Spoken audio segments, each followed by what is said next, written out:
Hi everyone, this is Janet Symmons. I'm the author of The Rise of the Fox, the unauthorized Eric Carr story, and you're listening to On the Fly.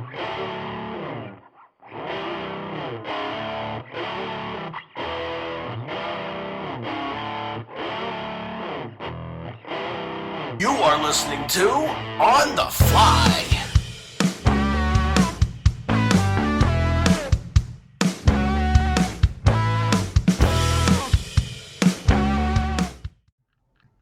What's up, guys? On the Fly is back again tonight. And tonight we have a very, very special show. You guys know I'm a huge KISS fan, of course. And one of my all time favorite members is the Fox, Eric Carr.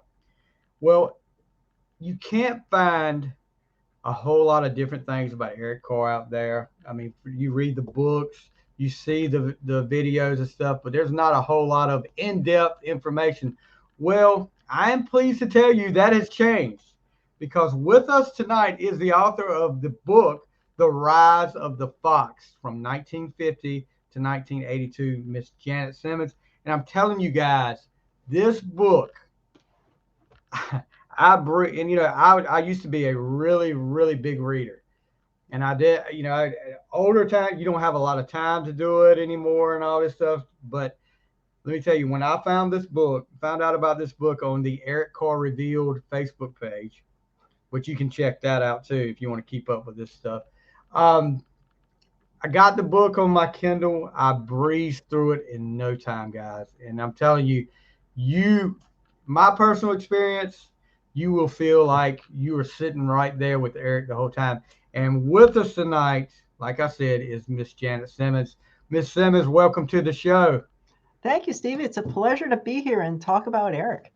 Oh yeah, we've been talking back and forth for a while about this, and was so thrilled, because I will tell you this: when I saw the book was coming out, because I've read a couple of books about Eric, and I was like, okay, it's going to be another Eric Carr book. It's going to be the pretty much the same old, and everything you always know. And about half a chapter in, I was like, oh my gosh, this is freaking awesome here. It's different than the other books, isn't It it? is very different. And I messaged you halfway through the book, and I said, you have made me feel like I was right there with him the whole time. And you said, Okay. that's what I Hold on. wanted. I got to correct you there. You messaged me even before the book came out. You were so Oh, that's true. enthusiastic about it. Well, I was. I mean, I would, because anytime you see something new like this, you're holding out hope that this is going to be different. Yeah. And very pleased, guys. I'm telling you, you will not be disappointed with this book. If I can share the cover right up here, you got the I book. got it. There Look, you go. that right there, Eric Carr. Nice and thick. I mean, and look at it. I mean, good picture up there of him. Yeah. So let's go ahead. You're a very well educated lady. Bachelor of Education, Master of Education degrees from Proctor University, Doctor of Philosophy and Education from University of Victoria.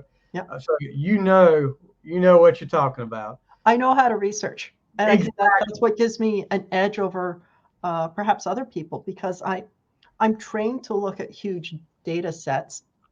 And if we're looking at Eric in particular, I can look at fanzines and interviews, audio interviews, and YouTube stuff, and I know how to organize it and then try to tell the story, because that's what doing research is all about at the Ph.D. level, is telling that story from the data that you see. So I think that it worked really well that I got that PhD and I could use it for Eric.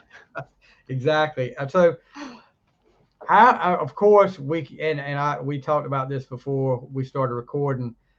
You can kind of, being a KISS fan, I've been a KISS fan for 45 years. Being a KISS fan, you can tell when somebody's doing an interview or when somebody's writing a book or anything. You can tell when that person is a KISS fan and knows their stuff, and when somebody doesn't know. And you can definitely tell you're a KISS fan. So when did you become a KISS fan? I was in grade 6, and I think it was every Friday the teacher would let us bring in some records. And one of the kids brought in Kiss Alive.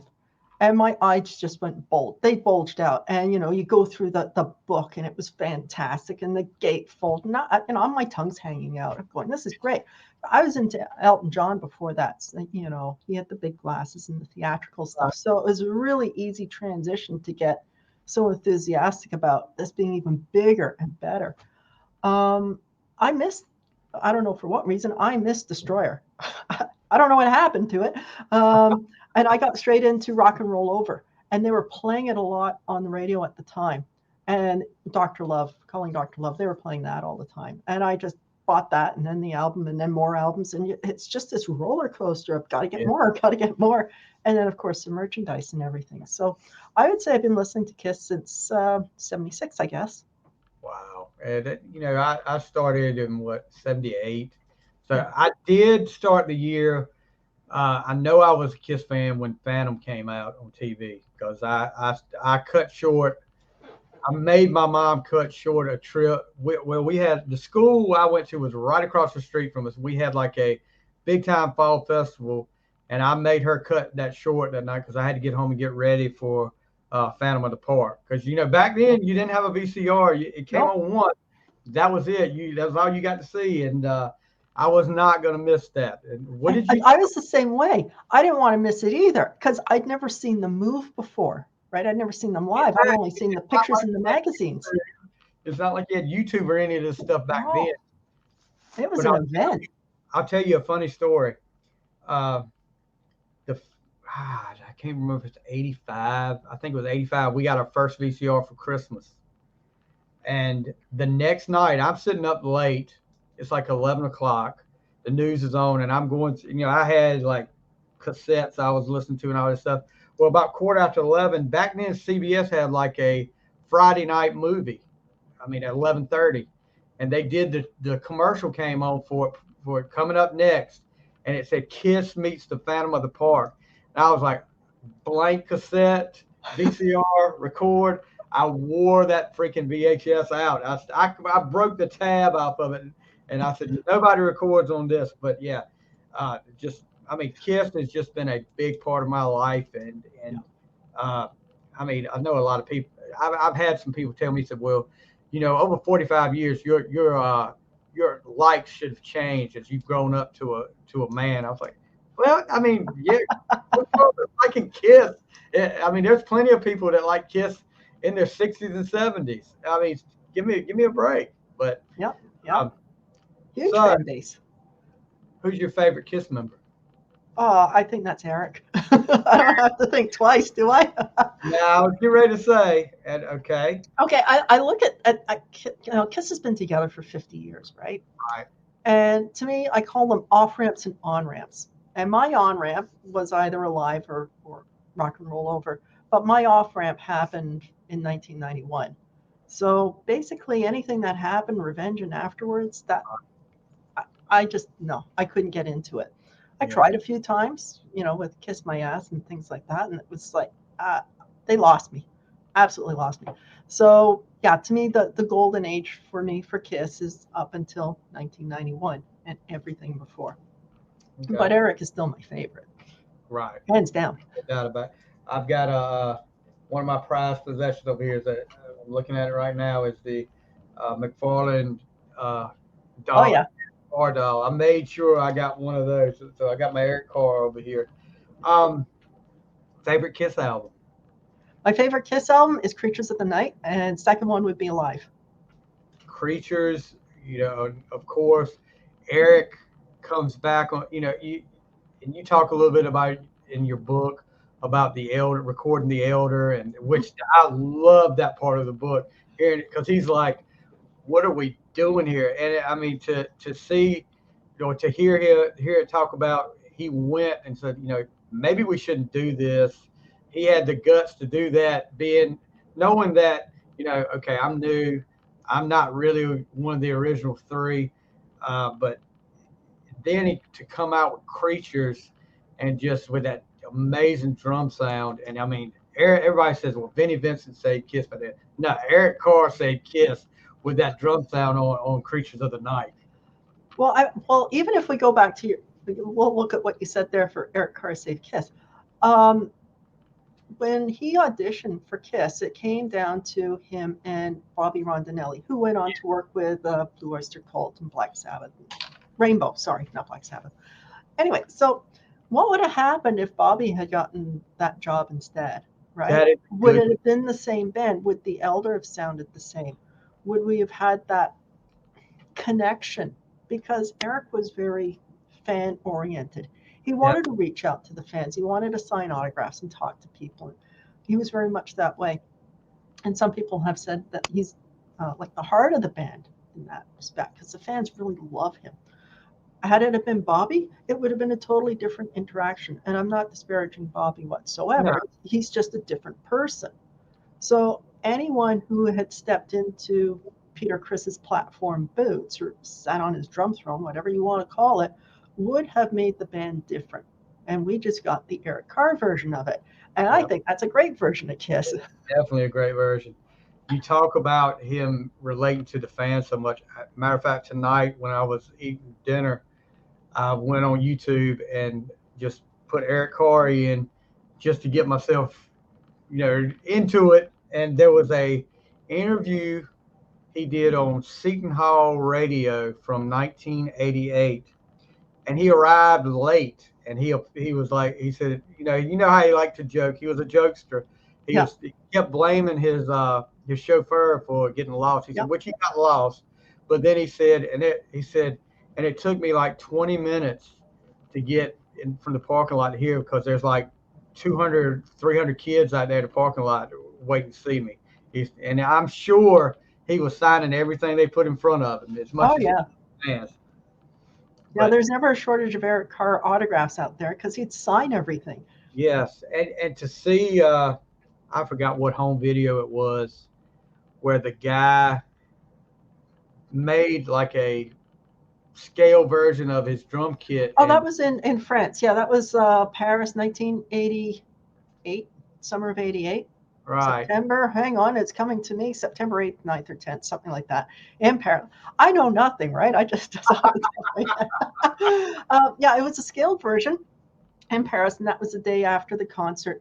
And he'd made this little tiny, I don't know, the bass drums were like this big, 3 inches or something. And it was the scale, and it was great. And he went down with Gary, the keyboardist, Gary Corbett, and Bruce, I think, arrived for a little bit. And they were just all thrilled. I mean, Eric was, just thrilled to have someone pay that much attention to him because the focus was usually on Gene and Paul. Right. As soon as the makeup came off, it went on to Gene and Paul. That's another book, by the way. Yeah. Hold on that thought. But yeah, the fans really loved Eric for that because he was so approachable. Yeah. Right? He was friendly. And, if I type in on my Facebook page, has anyone here met Eric? I'm going to get a ton of stories back because, I met him and he signed my, whatever and did this and he did this. Or I met him in the bar after a show and, you're always getting those kind of stories. He's just was very personable. Yeah, I mean, you hear a lot of stories about after concerts, him going down and meeting with fans and spending a lot of time with fans when – I mean, how many guys in a big time rock band like KISS would do that? Not very many. No. I don't think Gene or Paul ever really hung out in the bar and had a drink or whatever and hung out with the fans. That didn't happen. I think Bruce did a little bit. Bruce. I will have to say this. Bruce is like, I guess he took over. Yes. Where Eric left off as far as being that approachable guy. I mean, Bruce is like what I call the ambassador of KISS because Bruce has every reason in the world to be disgruntled with those guys. That's not his nature, though. But no, it's not him. You can tell it's not him. I mean, to do, okay, we do Carnival Souls. I finally get my chance to sing a song, and then they do the reunion tour, and they originally, I guess, weren't going to release it till there were so many bootleg copies of that out there. They said, well, we're going to release it. But, might as well make a few pennies off of it before everyone gets the bootleg. Exactly. But Bruce is like the ambassador of KISS. And to hear and talk about Eric, him and Eric had to be really close. It's just a shame that we lost Eric so young. Didn't get to hear what he was, what he still had in him. Because he still had a lot in him. So what makes you okay? What makes you decide? I'm gonna write a book about Eric Carr. Oh, well, this goes back to probably a year or two after he died. I was going through Goldmine magazine. I think it's still around, because you get all the collectibles and all this really cool Right. stuff in there. And I was going through Goldmine and I saw a little itty bitty ad that was for Eric Carr fans, and we're putting together this newsletter. And all you'd have to do is send in a bunch of stamps and they'd mail the thing to you for free. So I get in touch with Vicky, who was running that thing. It was called the Eric Carr Tribute Committee newsletter. And she says, "Oh, you're in Toronto? I'm in Toronto. Why don't we get together?" And so we met at a bar, and what else? Meet at a bar. It's always a good place to meet. And we eventually just started working together. And a couple of months later, I was helping her crank out those newsletters, and that ran from it's in the book somewhere. I say it at the beginning of the book. I don't know, 1993, I think, until 98. Right. I helped her with that, and then we folded that up. And I kept thinking, there's has to be more to be done, because he's at this point, 1998, he's like the lost member, because they put the makeup back on and Ace and Peter with them, and off they go. And Eric got left behind and all of that.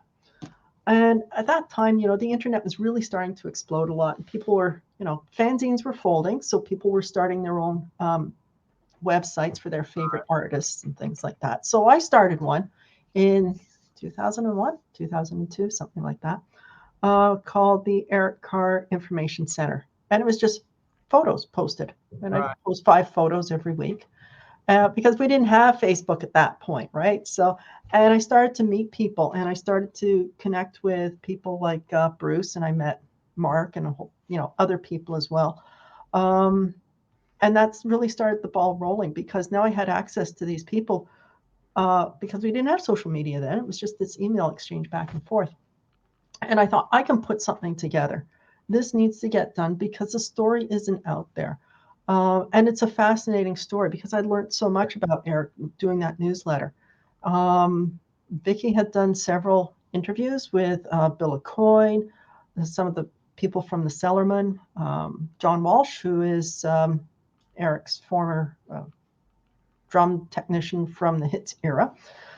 So we had some interviews, and I connected with her later on and said, "Can I use this?" And she said, "Go to town, take it. It's all yours, use it." So that gave me a lot of information to actually put in the book, plus the interviews that I did as well. So it never really stopped. Even when I was doing my Ph.D., it's like, I don't feel like writing that Ph.D. today. I think I'm going to go, fix a little more of the book, right? And then, whoops, squirrel, off you go. and yeah, so, I wound up doing both the projects at the same time. I finished my Ph.D. first, though, and then I could really devote my time to putting this together how I wanted it to be, because I just had this vision for it. And when I started writing, I thought, okay, yeah, it's going to be, it's going to be this thick. Well, yeah, no, it's not going to be this thick, because this is book 1, right? I can't publish something that big of what I want all in one book, because no one would read it. It'd be like reading War and Peace. It'd be this wide. So it's like, yeah, it's got to come out in sections. So that's how I got to here.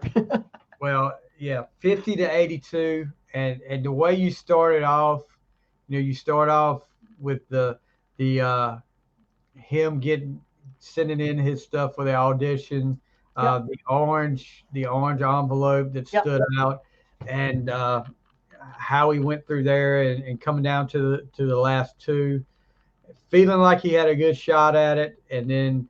But and then you talk about that self-doubt a little bit that people talk about he had, and how that factors in down the road a little bit, and that's another book.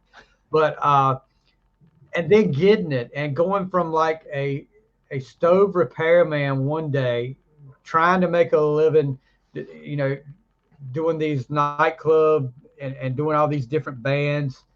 And then going to one of the biggest bands in the world just like that. I mean, and here, you feel like, this is a great story, right? Just right there, going from Flasher one night to Kiss, and you talk about the relationship he was in at the time and how that affected. But I was just honestly, from that first chapter with the audition, it Yeah. was like I said, I can't say it enough. I felt like I was right there. Well, I wanted to do that because I didn't want to start off. It was a dark and stormy night, but I think it says something like the snow was flying or something. I'd have to read it. It was snowing that day in December, and I was researching what the weather was like. I'm doing all this kind of stuff. Um, but to me, you want to try and put the reader almost like the fly on the wall, like they're Exactly. just watching everything, because that helps with that connection. Eric had a strong connection to the fans, so I wanted to try and switch that around so the fans could then have a strong connection with him, so they could have an understanding of who he is and what motivated him and the struggles that he went through. And a lot of it was luck as well that he found out through the former Flasher keyboardist Paul Torino, Right. who told Eric about that. And what's really interesting is Paul had met up with Eric the day before at the same club, Poets. And Paul didn't know about the news about KISS yet. So it was only the next day when Flasher was playing there without Paul Torino that he could then tell the soon to be Eric Carr about the position in KISS. So it was luck more than anything. Yeah. That Oh, yeah. Well, Paul Torino heard about that. Fate just works in mysterious ways sometimes with Oh yeah. like that. Doing all this research that you did, and I mean, there's a lot of research in here, guys. She is, you can tell she's meticulous with what she does here. Did anything that you found out surprise you? Um, yeah, a couple of things. First of all, I was really surprised about how his confidence. He wasn't very confident in his drumming Right. ability. I was really surprised at that because he'd been at it for so long, and he was just hoping that I hope I'm good enough. I know I'm professional enough, but I hope I'm good enough. And that was his mindset. And I think that was that humbleness that came through. But I think it was a bit more than that. So I think there was a bit of a self confidence issue there. Yeah, I wish I could talk to him and find out, but you know, And that's another thing too. yeah, Writing this book for you, um, it's not like you had when something happened, it's not like you go to Eric and say, okay, how did you feel about it? You have to you say, this is what Eric probably felt about this and right. stuff like that. I mean, it's a shame because I think I would love to hear it from him, Yep. firsthand, and or somebody in the Carr family that maybe would know. But man, this is the closest thing I think But to it. what's interesting about what you said there is some things he didn't even know. So another surprise was he didn't know about how the fire started. He didn't know what happened Right. with Peter Leonard, who started the fire. And I was listening to an interview a few weeks ago, and he was saying that no one knew what happened with Peter Leonard and this, that, and he didn't even use Peter Leonard's name. And I'm going, but I know. I found that out. Yeah, because I went through the court proceedings, and I've cited them in there as well, so you can Yeah, find yeah. out. It was 20 odd pages of Peter Leonard did this, that, and the other, and I was just trying to piece it all together. And sometimes, you just look at something and you go, something's not right here. And what really twigged it for me was there's more to this. I'd written that section, and there's more to it because there's a robbery across the road, and the cops are there, and they eventually call the fire in. And I'm going, but hold on, Peter Leonard's a thief. He's a convicted thief. Why would they have two robberies happening at the same time? Maybe there's a connection. And that's where I started digging. And that's how I found all that other interesting little bits and pieces out about it. And, some of it I really had to temper as well, because at one point I'm describing the destruction of the building. You have the roof collapse, and you got the black smoke coming through the vents. You got all this. It's horrible to be stuck in that. I can't imagine it. I can't. And then I found this one interesting line in a newspaper somewhere that said you can actually see the pictures of the I-beams that are holding the roof up. They're twisted and they have fallen down into the area where they were playing. And one of them actually pinned George Chase, who was the lead singer. How do I say that? Because does he still have family alive? If they read it, so you have to be very careful with your words. I wanted to almost do it like a factual reporting at that point, because there's people out there who have survived that fire, and they're still. I mean, that records you. I mean, you can't. Can you imagine? I mean, it's surviving that and wondering why. I mean, like Eric. I know he saved one. I know it was one at least that he saved. He said, the lead singer, Sarita. Yeah. So getting through something like that, survivor's remorse. I mean, and just like even all these years later, to be sure, somebody's probably got that same feeling. And you did a great job with that. I mean, I didn't reading it. I didn't feel like, it was anything out of the way or anything distasteful when you describe that scene or how it happened. And it was a huge part of Eric's life, because not only George Chase died in there, but Damon DeFees died, who was about 19 years old, and he was the keyboardist.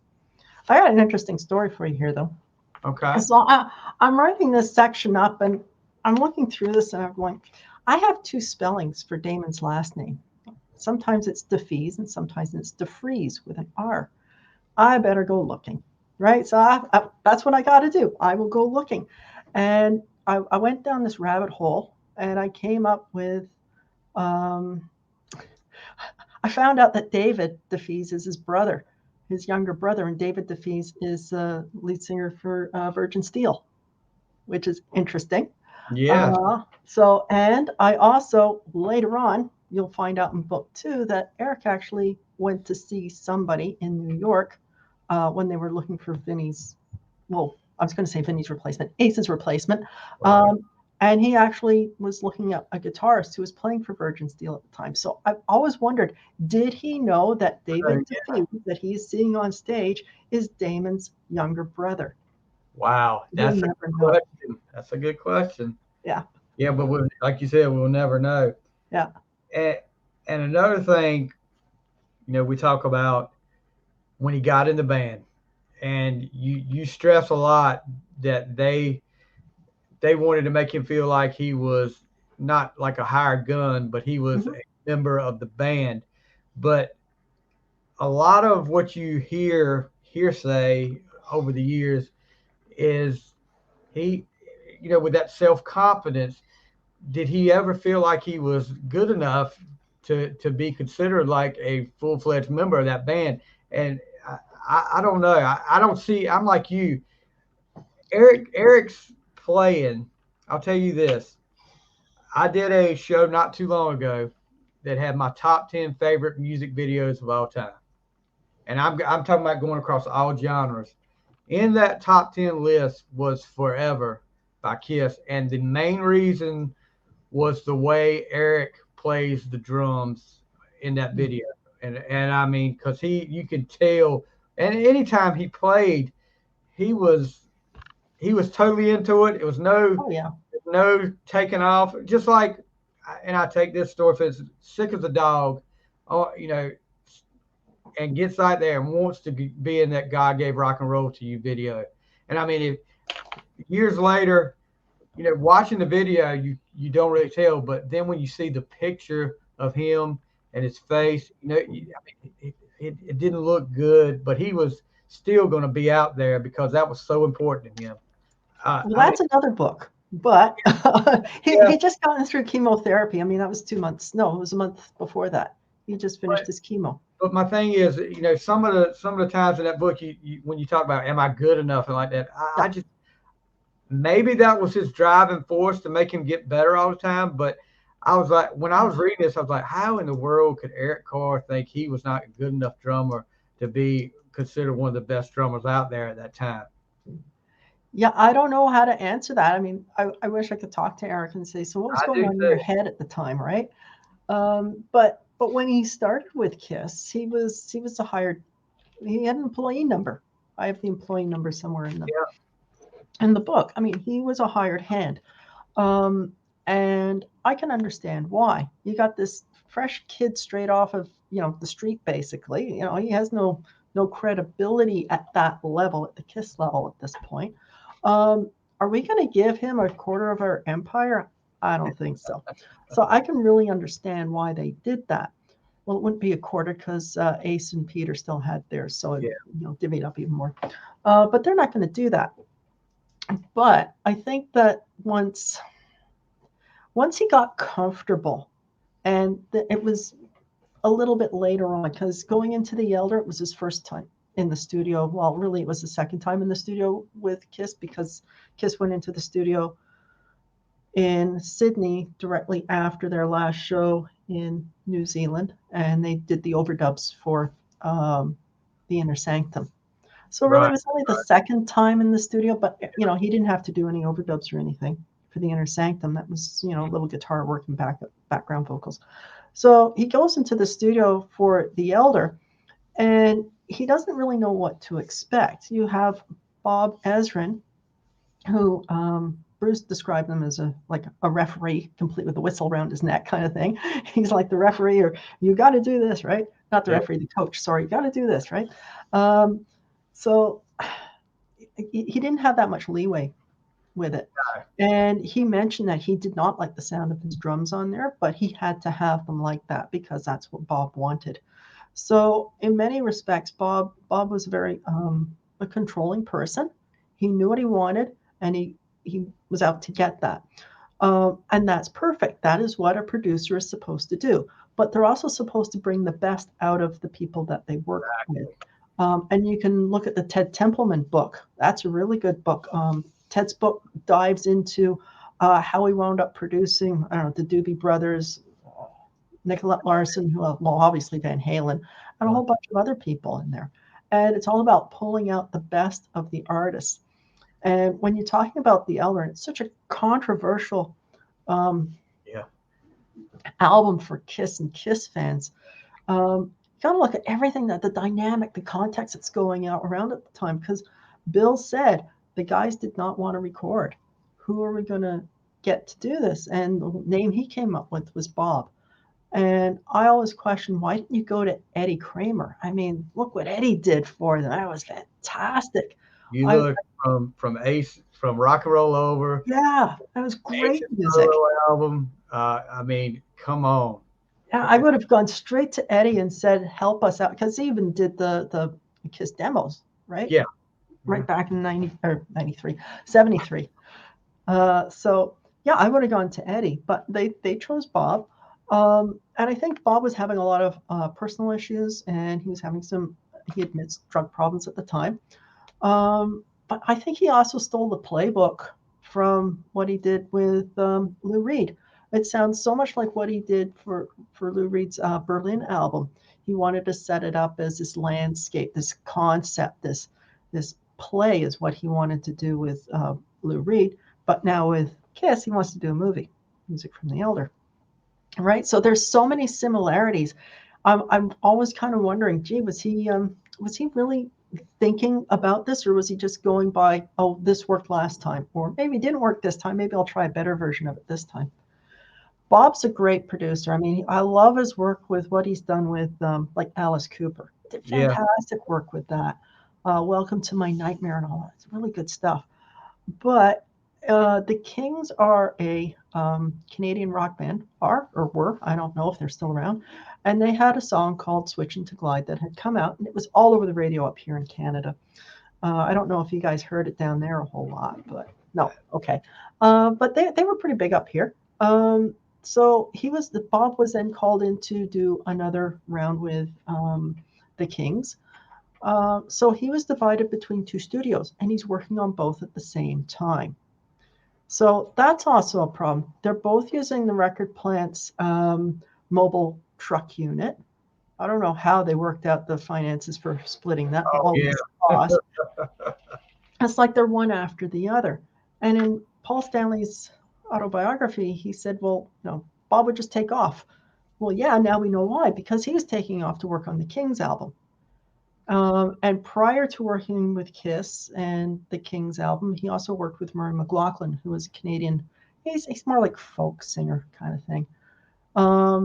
And those are the three albums Bob worked on that year in 1981. And nobody likes those albums. Murray McLaughlin said, this is not me. I don't like it. KISS is just saying, I don't want to know about it. And the Kings actually, I found an article that said they found it years and years later in the used store record bin or something, or CD, and they threw it on while they were touring across Canada, and then they just pitched it out the window after the first or second song. They liked it that much. So you have to look at the context of everything. You can't just say this is just the Elder. There's all this other stuff going on, and then Eric gets dumped into this. Because he's thinking, hang on a second, I thought we were doing heavy metal, hard rock. What the heck's happening here? This is Pink Floyd. What are we doing? Right? And he had enough confidence, because we were talking about that a little earlier. He had enough confidence to say to Gene and Paul and Bill, I don't think this is the right direction. We need to make this harder. And, a hard edge album. And Ace was the same way. But they said, nope. This is how it's going to be. So Ace was outvoted. Eric didn't have a vote, and he was just told to march on and do it. And then what do you do if you're Eric Carr? They're seeing how they're treating Ace. We're not going to pay any attention to you. We're just going to do what we want to do. And at this point, Eric's probably thinking, well, I want my job. I love what I do. I've always wanted to be a rock star. I'm at the top of the world. I can't just throw it all away. Yeah. So and then the thing that I didn't know, and you pointed out several times in the book, when he was talking about that clause in his contract that if he was to be let go, he could not be identified as the former drummer or KISS or Eric Carr or anything like that. So I mean, what do you do? That he's like, I'm between a rock and a hard place here. I need to stay here and do what they're doing, or I may not ever get to this level again. Right. Well, I mean, you're not going to at his age, because by the time they wrapped up the Elder, he's 31 years old, or they're working on the Elder, right? He's 31 years old. What's he going to do? And they say, oh, kick you out of the band. You're done. He no longer can use the name Eric Carr. His contract says that he doesn't own the name, and he can never admit that he was in KISS. That's in his contract. So what are you going to do? Going to go back to repairing gas ranges, I guess. Gee, no, I think I'll just record the Elder is what I would think. Nobody could blame him for that. No, you can't blame him, because he turned around and he worked with Bob and Ace, and they wrote "Escape from the Island." I love that song. Look, it's one of my ringtones on my phone when I get a text. "Escape from the Island" comes on. I love "Escape from the Island." And hey, look, let me tell you this though. As much as people give the Elder crap, I still would love to see a movie based on the Elder. You know what's wrong though? What I find is wrong is they wrote it about this boy, right? Just a boy. Star Wars. But hang on, but KISS is the superheroes. Look, they're the superheroes in the comic book. Exactly right. Be in there. Yeah, and I mean, I want to say when they did the reunion tour, there was a magazine. I think I have it over here somewhere that came out, and at the end of it, somebody had did a cartoon, like a comic book version of it, and it actually puts them in it. I think that'd be great. Here. But I'm the same way as you. Why are we talking about a boy? If the boy's going to be there, then KISS needs to be in there helping him somehow, some way. But Yeah, because they got 2 comic books. They got the Kiss Meets the Phantom. That was them as superheroes. And now, after they have finished touring, they're now Avatar superheroes. Yeah. But can you imagine? And I mean, I've seen the diagrams of what the tour, the set would look like on the tour. Can you imagine if they had actually toured for the Elder? I mean, Yeah, they couldn't though. I mean, they had zero support. The fans weren't buying it. no, they couldn't have. But I mean, it's just funny to think about what the set list would have been if they'd have opened up with fanfare coming up. Oh, you hear crickets in the audience. I'm like, oh. What are you gonna do? Play it from start to finish? I mean, I don't think so. I want to rock and roll all night. You know what I mean? Exactly. And another chapter that was really fascinating for me was there's a lot of I could say that I've got a lot of chapters up here. Creating his character. Yeah. And how everybody knows about the Hulk and all that. They've seen, unless if you're a Kiss fan, you've seen the picture of the Hulk makeup and know that if he'd have came out there with that on, I don't know what the costume would. They'd have thrown eggs at him. Paul talks about not wanting to create any more characters because what are you going to have an aardvark or something like that, anteater or something like that. Just imagine. If they'd have had him out there like that, that would have been so awful. But what's so interesting about this with that Kiss Alive Forever, that's a fantastic book. Got all the list of dates of everything that happened.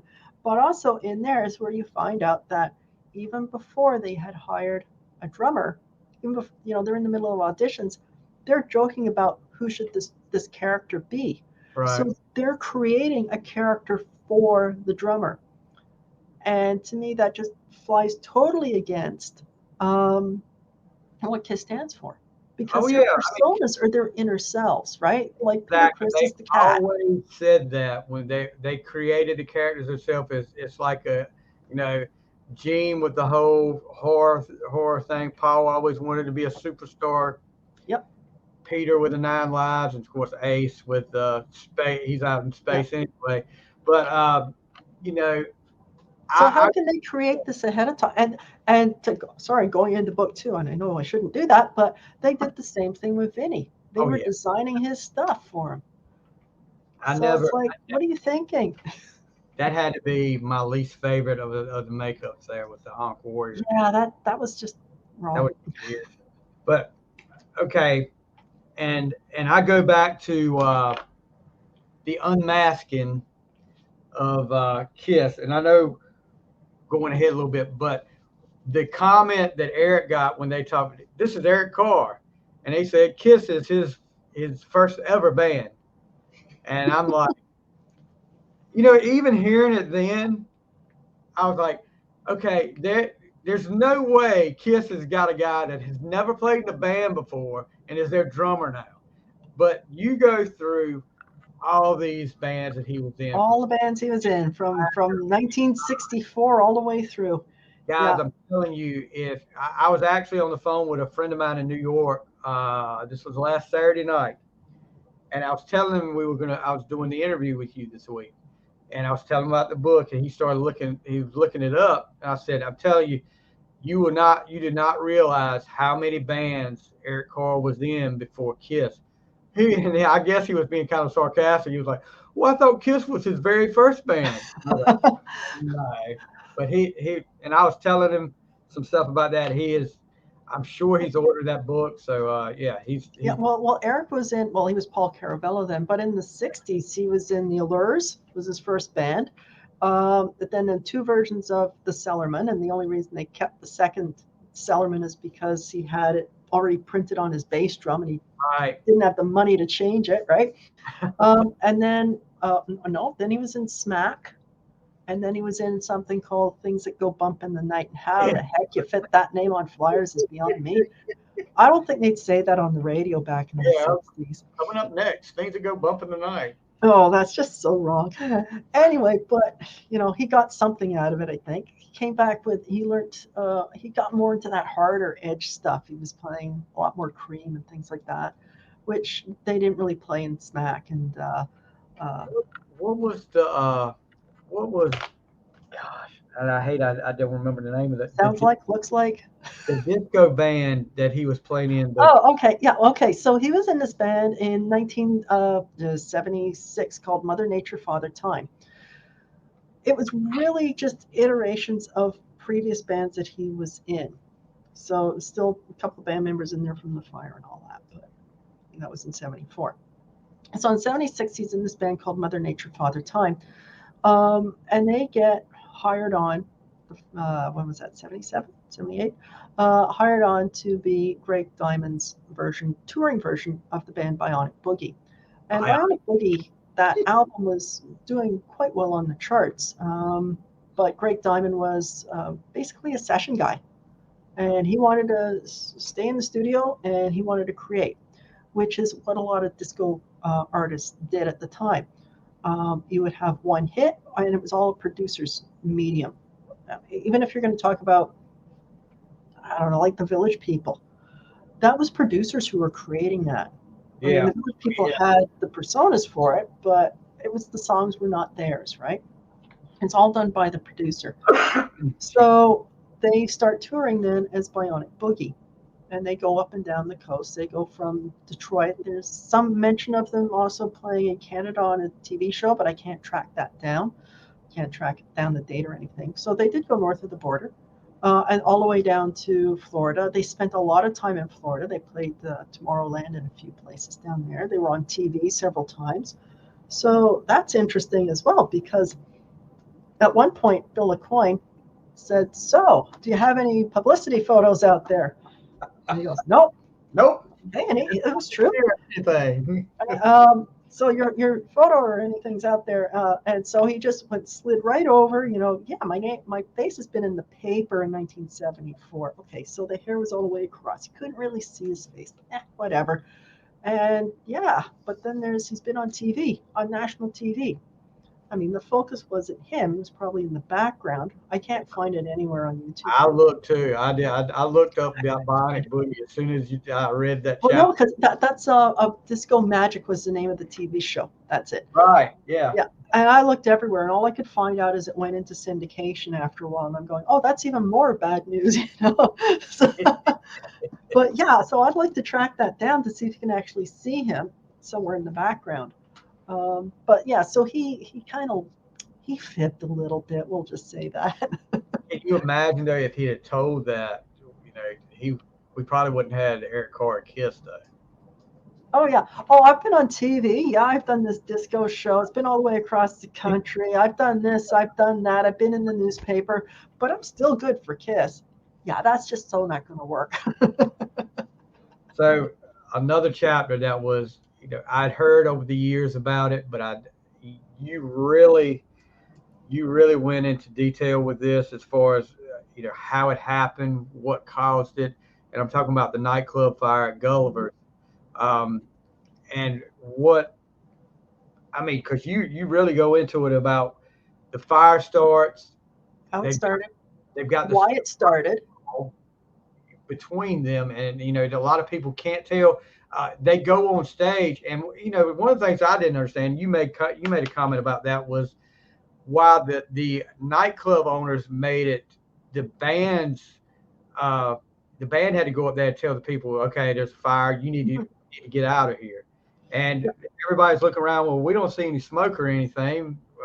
No, we're going to stay down here in this pit and keep right on dancing. And I mean, and of course, that didn't end up well at all. No. I can't remember the exact statistics. I put it in the book. I worked out the percentage of it. It's like 40-something% of the people who were in that establishment at the time either were killed or injured. Right. That's a horrible number. It's too high. But they didn't have a sprinkler system. They didn't have smoke detection. They had nothing. I'm assuming that sometime after that, the laws changed and they had to have. I'm hoping that happened, but yeah, so they found a lot of of the deceased people either on the stairway where Eric was standing, well, Paul Caravello at the time, was Right. standing talking to Sarita, the lead singer, and the smoke came through the air conditioning units. It just billowed in so quickly, and Sarita went to run to the another exit that was out where the band's dressing room was, and Eric Carr was like, no, I know the way out. I just came in. So, and basically grabbed her and climbed over people. And I went looking on Facebook and I found other people who had also written that, yeah, I was there that night and this happened to me. So I've tried to include those in the book as well to give it much more context. It just wasn't him that was fighting for survival. Yeah. You know, he was climbing over bodies, and so were other people. You know, and then the fire came through. And I think it's more like a flash fire at some point because all the heat and the smoke and everything was building up next door. There was a cinder block between where the fire was, a cinder block wall between where the fire was and where the stage was. So when it came through, it had a lot of power behind it. Yeah. There was also people were saying that the lights went out, and that didn't happen Right. because the power stayed on. But it was so dark so quickly, everyone thought that the lights had gone out. So it was that horrifying. You can't see in front of your face, basically. And that's instantaneous. So Eric Carr was not the last person to get out. Other people got out after him, such as John Henderson, who was the lead singer and lead guitarist for the band as well, and Sarita's husband. He actually got knocked over and let go of his guitar, and then he had to feel along the wall to find the exit. I mean, he couldn't find it, right? So it's like these are horrible things that people went through, and some of them weren't so lucky. And it's, you know, I just when I heard about remember the station fire? Yes. Great White. Was that Rhode Island, right? Right. Yeah. When I heard about that, when that happened, all I thought was nobody learned anything. No. What happened? This shouldn't happen again. That same friend I was talking to about the book the other night when I brought up the nightclub fire, and I was like, you know, he saved somebody in a nightclub fire, and he was like, what? And I was like, yeah, and I was telling the name of the nightclub and when it happened, and he said this is amazing to me because I've never heard anything about that even that night. Not the fact that it was Eric Carr there, but I've never really heard much about this nightclub catching fire. And this was a terrible incident here, but you don't hear, and that's honest to God, before this book, I could have told you the name of the nightclub that Gulliver's. If anyone's wondering, Gulliver's. It's a trivia question for today. Yeah, Gulliver's. I mean, so did we learn from? No, you didn't. No. I mean, but the station, that was just horrible. I remember. And what is it? The guitarist died, wasn't it? I think yeah. And he was a young guy too. Yeah. But watching that over and over again when it was being covered on the news, I just finally just had to turn it off. I mean, oh gosh! But this one I didn't really hear anything about till you had it in the book, and like I said, you really did it right. I mean, I don't think you were distasteful at all. I mean, and it's another chapter where you felt like you were right there. Because I wanted you almost to be gasping for air while you were reading it, because there's so much happening at the same time, and I had to really set that scene up so it wasn't too long, but it was also strong enough that you'd go, "Oh my God, I got to get out of here." That you had that kind of feeling, and I think it's also important to wrap that up, because at the end of the day, Paul Caravello, Eric Carr, escaped that, but what did it do to him or for him because of that? There was some obviously mental distress from it because they didn't have, mental health workers there to, can we talk about this? How are you feeling? They're not going to do any of that. That didn't happen back then. So he had to deal with it himself, and he put the names Damon for the keyboardist on one bass, name there, and George on the other. So people thought that was his name. But that was his way of dealing with it. He didn't want to forget, or he couldn't forget. But it's also interesting, the wrap up to that is Peter Leonard wound up serving time for it. He admitted to it. But if you go through all of the legal papers and read what the police were doing, I thought, is that legal? What they were doing to Peter Leonard? They basically took him from Portchester up to Bridgeport, and it's like, I don't know, an hour and a half drive or something, taking him so out of where he's supposed to be. They knew he was high. They knew he was drunk at the time. Everything's happening against him, and I'm thinking, you're really coercing him, and this doesn't sound right. And so that's why he went through trial 3 times, and they eventually said time served. And so he basically served 6 months for everybody who was killed in that fire. But Eric Carr never knew that. He didn't know. He said that he didn't know what happened to the person that did this. So you think he kind of wanted to block it out of his mind? Maybe. I don't know. It's one of those. I wish I could talk to him and say what was going on. That's the thing. I mean, if there's a top 5 list of people that have passed that I wish I could have a conversation with, and I know people out there are going to think, well, you don't need to be saying Eric Carr. You need to say some kind of president. No, I would want to talk to Eric Carr. He had such an interesting life. Yes, I mean, and it's the story. And I'm not saying it because you wrote it or anything, but this story could definitely adapt to a movie.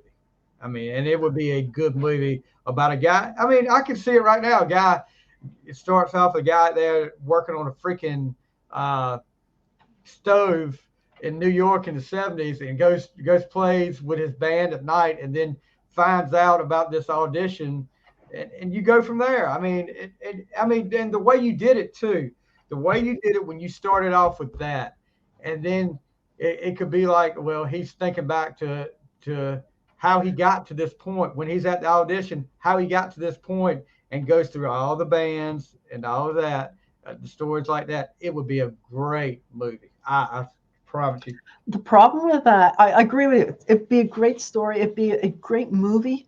The problem with that is KISS would have to give it the thumbs up because it would need their music and their images, and they're not going to do that. No, I mean, you can't have an Eric Carr story without KISS music. Gosh. So you think after all these years, and I don't know if that was, and believe me, I'm a KISS fan, but I'll tell you this: when things are not right, things are not right. I'm not going to say that. Oh, they did this right. They did this right. They're always right. I have. They're human. Yeah, but I have my doubts about the little Howard Stern interview and what Paul talked about Eric. I don't know if that was just everybody talking about it all through the years, and he finally wanted to just say, okay, I'm going to say this, and maybe people get off my back now about it. And I'm like, and I hate to be that way. I hate to be that skeptical about it, but it's just. I take what Paul wrote in his autobiography and Ace and Gene. And you just have to look at it and say they're writing their story from their perspective. Yeah. And that's fine for them. But we should also question it. And we should question why they're choosing. And I do pick on Paul a little bit in here. Why did you choose those stories to tell about Eric? And by the way, they're in the wrong order, almost said, but it's like I think I wrote quite a bit about the sizzling hot plate. Eric Carr reached out for a sizzling hot plate and then said, "Oh, you schmuck," or something like that. Well, if he had really done it, he's not drumming the next day because if it's sizzling your hand, you're not drumming. And I hate to say it this way, but this whole over the past, I guess, 10 years, I've really become less of a fan of Paul. Nothing against his music or anything. It's his attitude. It's like he since he started calling the shots, and we know he calls the shots with KISS, he's kind of I don't know. I don't want to say anymore. I'm not going to say anymore. You can read between the lines there, guys. Paul is Paul. I think he's a very talented man. Definitely. I love his voice, or before. I don't think he can sing that well now. I came out and said this over the last, since the whole voice trouble. I take up for him because, I mean, the guy's been singing his butt off for 50 years. Of course, his voice is going to struggle after that. As you age, it's going to decrease in power. I mean, look at John Bon Jovi right now. He's having the same problems. I mean, if you don't like it, just like he said one time, if you want to hear me sound like the 70s, go put a Live or a Live 2 on. Yeah. So I don't have a problem with that. Yeah, I love his songs. I love what he wrote. I love his voice back then. I saw him in Phantom, when he did Phantom of the Opera here in Toronto. And he was fantastic. It was like, yeah, you did well. Thumbs up on that one.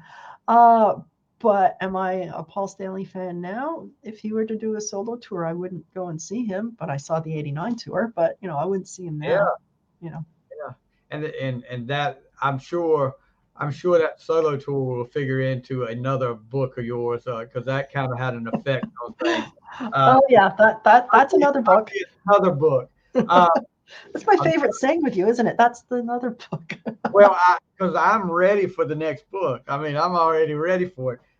Another thing that was fascinating to me is the character, or the lady, not character, but a person, Pantera. Pantera Singh, yes. Yeah, Debbie. Yep. And I mean, you don't see, of course, they're still together at the end of this book. Mm-hmm. And you talk a little bit about how him being in this big time band and she's still in the club and trying to get a break, and how that affected their relationship a little bit. But you haven't got to that point yet, but you're kind of seeing the start of it a little bit here. A little bit there, because Eric really wanted to help her. They met, and they were a couple from 1976, hang on, to just before Lick It Up was released in '83. So they were together for quite a while, and she had seen him go through all of the ups and downs. Right. She actually created a list of first names, and he picked the name Eric from the list that she made. So that's how he came up with that name.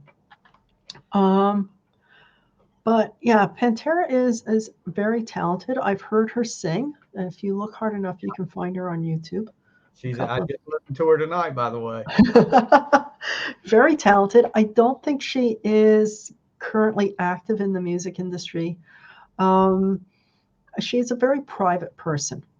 And when I was talking to Paul Torino, she's still in contact. He is still in contact with her. And I said, can you comment about Pantera? And he says, no, she's a private person, and she doesn't want that kind of acknowledgement or publicity.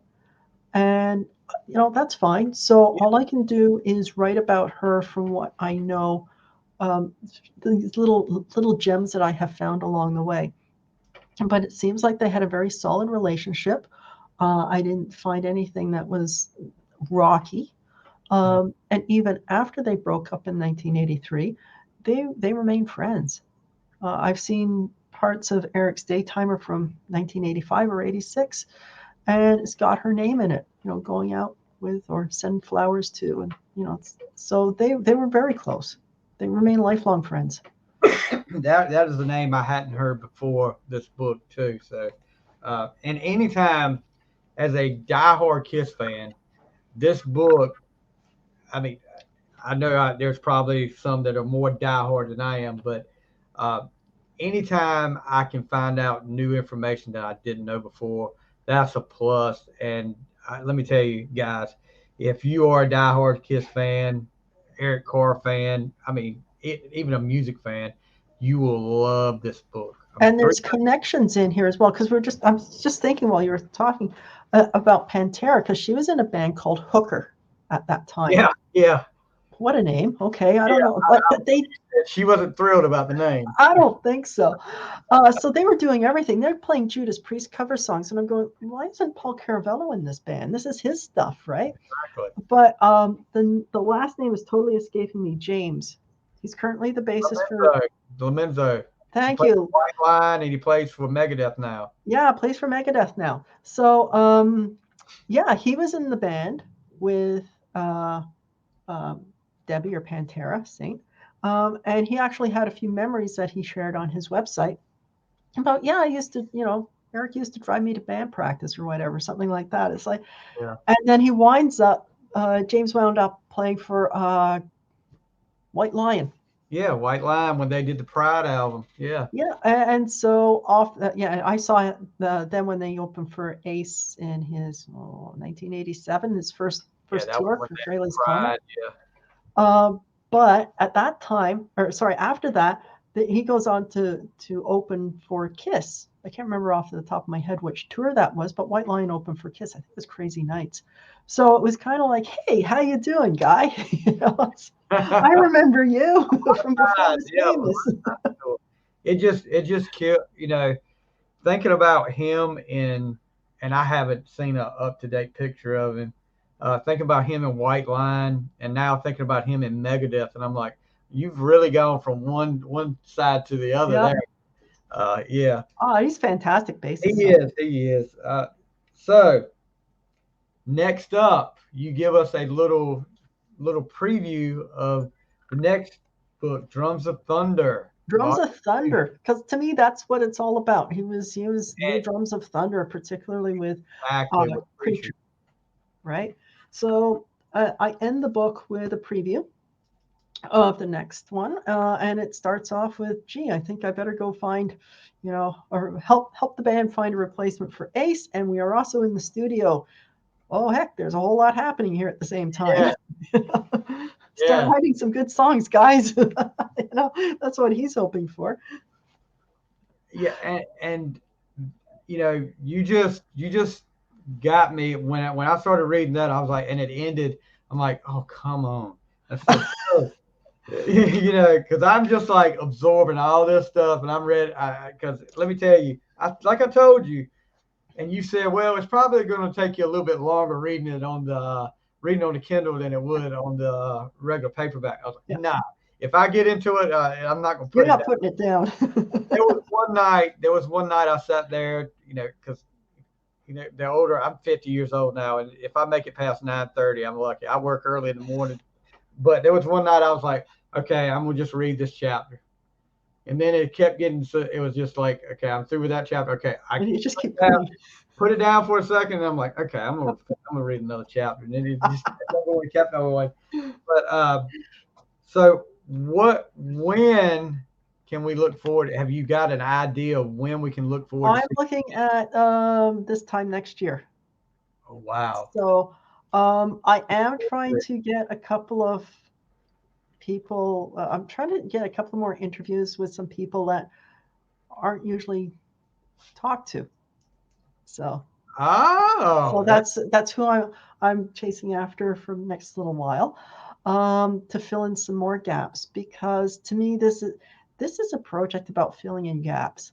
It's about pulling all this really cool information together because it's so scattered.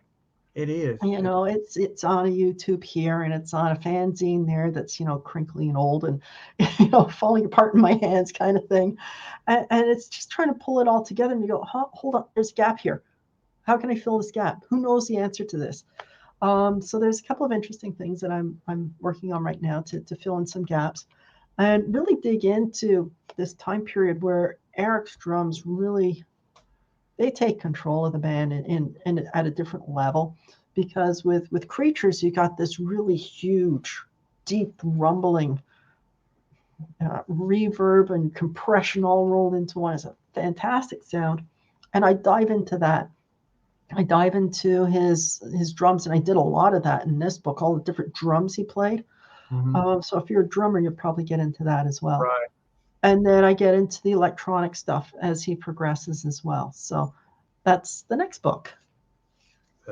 See, I'm already ready for it now. That would be a good good early Christmas present next year, hopefully.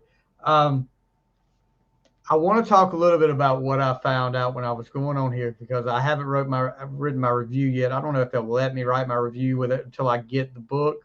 I don't know how that works. Well, if you've ordered it through Kindle, then you're certified or verified. Okay, whatever. so I'll check it out. But when I'm going through the reviews up here, I come across a familiar name, and I'm like, oh, this is not who I think it is. But yes, Kirk Hammett from Metallica.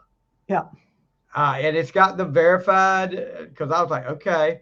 And and I want to read this because this is freaking awesome right here. If I'm you, when I read this, I'm like just going to the top of the world right here.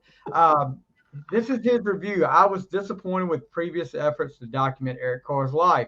They have spent too much time on inconsequential details or rehash widely available information from other books on KISS. But in The Rise of the Fox, there's a treasure trove of new information. There's also insights revealed through a plethora of interviews, some conducted by the author, some by others. Without Eric to set the record straight on everything, the author is forced to consider Eric's feelings and thoughts on certain matters, but it's generally without bias. There's some minor editing areas, such as repeated sentences, but I suspect this is a result of do-it-yourself project, blah. The material presented, however, is top-notch. I highly recommend this book to any fans of Eric Carr, but also KISS in general, and there's plenty of insights and facts that will keep you very entertained. And I'm sitting there going, when I'm reading this, I'm like, wow, he has got, I could write that review right now. I mean, because he's exactly right. That's the way. When I looked at that, I went, Kirk Hammett. I know that name because my head's so stuck in KISS stuff right now, right? I know that name. And I just, whatever. And okay, I thought it was a fair interview. It made me open up the book and go, where did I repeat anything? Maybe do that. I don't remember that either, but I was so. I can't find it, but anyway. So then there I am the other day. I'm on YouTube, and I see Kirk Hammett. Holy shit, that's Kirk Hammett. I'm texting people going, Metallica likes my book. Yeah, guys, before we get out of here, because like I told you before, I could talk KISS all night, but we need to save some for the next time you come on. We're talking about Drums of Thunder, because I guarantee you, if you're willing to come back on and talk about that, we'll talk about that. We do a thing here before, and we're gonna talk about where they can find the book at the end. But I do a thing here I call the 2-minute warning. And what this is so clear your head. This is some quick hitting questions. There's no wrong answer. No wrong answer at all. It's quick hitting questions that we just like to ask all our guests here. And you let me know when you're ready. Go right ahead. This is kind of like the speed round on Family Feud. Oh, no. Do I have to hit a buzzer? No. So, all right. Here we go. First album you ever bought? Goodbye Yellow Road. Elton John. First concert? ELO, Out of the Blue, and Meatloaf opened for them, who had Bruce Kulick and Bob Kulick on the guitar. Wow. Another KISS reference. Rather go to the lake or the beach? Oh, the beach. All right. Coke or Pepsi? Coke. Okay. Favorite TV show? I can't answer that because I don't own a TV. I don't watch TV. Okay. I don't even stream. I don't have Netflix. I have nothing. I'm too busy. You're freaking writing great books. I mean, you don't have time to watch TV. So I'll take out favorite movie then, because I guess you. I can't tell you. I think I saw a Harry Potter movie, but I think it was like 1 or 2. So that's like 20 odd years ago. Okay. Pineapple on pizza, yes or no? Oh yeah. Okay. Favorite book? Well, I could say mine, but I'm not going to. I was getting ready to say. Right now the book that I really like is, and it's not in front of me. It's about drumming, and it's by Burrell. Oh crap! You're gonna make me find this, aren't you? Born. Oh, sorry, I didn't mean to hold my book up. Burrell. Born to Drum: The Truth About the World's Greatest Drummers. Okay. Yeah, I think that's a fantastic book, and also Jeff Renoff's book on Ted Templeman and the Van Halen story. He wrote both of those, and they're great books. there's one that people keep talking about that I don't know if you've heard of or not, and I cannot remember the author's name, but it's a Van Halen book called Tone Chaser. Have you heard about this? No, I haven't. I've seen him, and I listen to a lot of podcasts. Mm. One of them, being, I think there's one called Growing Up Rock that they had him on, and then there's a great KISS podcast. I don't know if you've ever listened to, called the Shout Out Loudcast. Oh yeah, I know them. Yeah. Yeah, they had him on. They do like a side podcast called Dorm Damage that comes out like on Wednesdays, and they had him on this week. That one is one that I'm really, really gonna have to check out because love Eddie Van Halen. Oh yeah. And this guy had a relationship with was friends with him. Got to check that one out. I don't know if that's something. And speaking of underrated players, I think Michael Anthony should be right up there with an underrated because everyone always talks about Eddie. But Michael Anthony held that band. He locked it in. He put the two together. He put the two Van Halens together and held it together. Let me tell you this. I have said for years, the unsung MVP of Van Halen is Michael Anthony. Yep. You listen, and nothing against Wolfie. I love Wolfgang's new stuff. His first two albums are killer. But nobody does harmonies with Van Halen like Anthony does. And I mean, you talking about somebody, and I'm a diehard KISS fan. Van Halen's down the line a little bit for me, but you talking about somebody that was pissed off when they took his picture off the discography on Van Halen's website that time. That was totally wrong. I was like, you can take the picture off all you want, but that doesn't take away what he's done.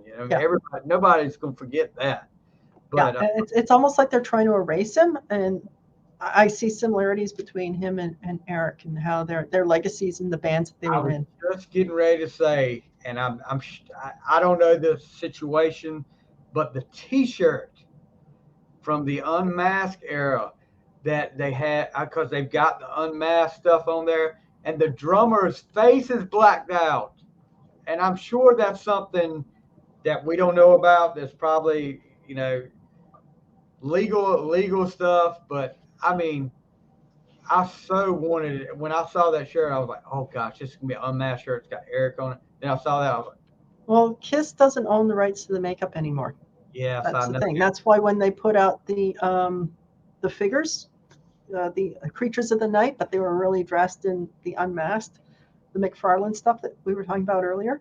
That's why it has the hawk on there and not the fox. Yeah, or sorry, the original. I got that wrong.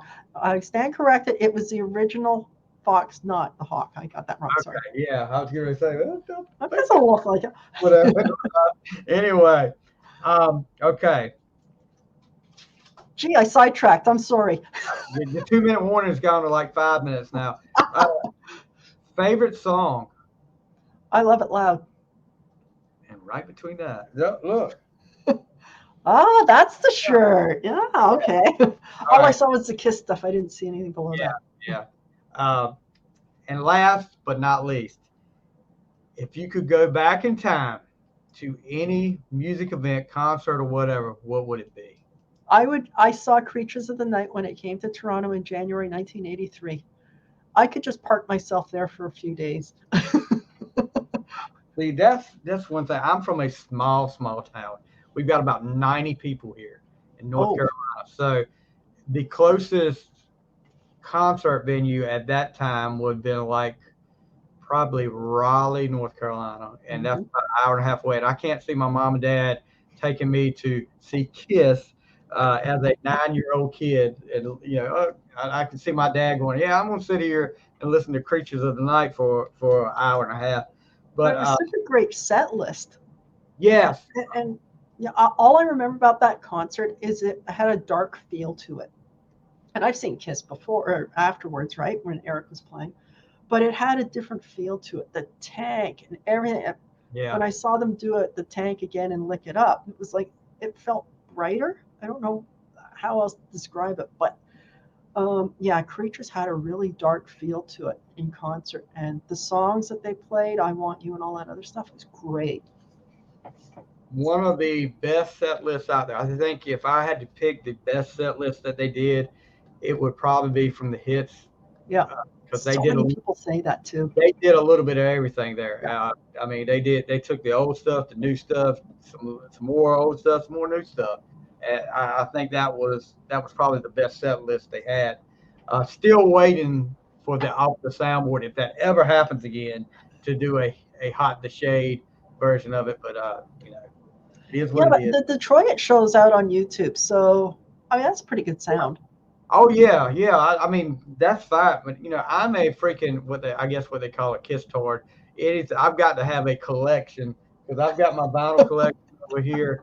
But yeah, yeah. I'm just, and I wish this is the most visual band, probably one of the most visual bands in the history of rock and roll, and yet and I know they all say, well, we can't do any more Kissologies because we don't own the name Kissology. Change the freaking name and put some videos out, guys. Good Lord. I do. I want to really touch on something. Like you said, something that they're so visual, right?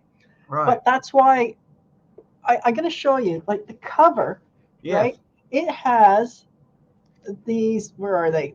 I can't do it here. There it is. They got zippers here, Right. to hold up the drums. So that signifies the elder. He's got zippers on his legs for the elder. His belt is the elder, and the belt buckles from Unmasked. You know, I was just putting everything together. And if you really look closely at his face, I don't know if I can do this. Yeah. He's got two different kinds of makeup on and his real face underneath it.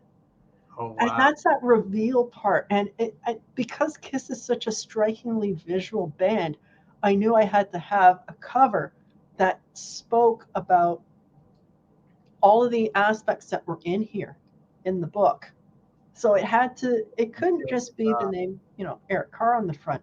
I mean, even the drumstick he's holding up, it's got his signature on it. It says Paul Caravello because he doesn't know who he is. Oh wow. I didn't know that. Yeah, so hang on.